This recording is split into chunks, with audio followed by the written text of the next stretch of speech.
Kwa majina naitwa Sofia Temba, ninaishi mtaa wa Chidachi hapa Dodoma jiji.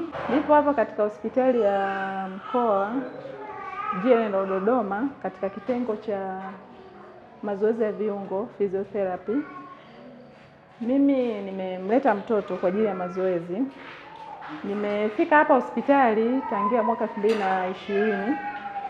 Kiukweli nimepata huduma katika hospitali hii kwa ushirikiano wa madaktari. Huduma ya hapa ni nzuri.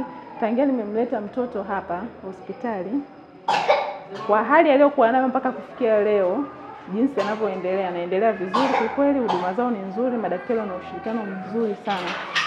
Kwa ningependa kuwasisitiza wale ambao wana watoto wao ambao wana changamoto yoyote ya viungo, ambao wako nje ya hapa, wangejaribu kuwaleta ili waweze kupata matibabu. Matibabu yapo, wasiamini kwamba wamerogwa, lakini matibabu yapo na ni mazuri na watoto wanakaa vizuri. Kwa kweli mwanangu mimi sasa hivi anaendelea vizuri sana. Namshukuru Mungu.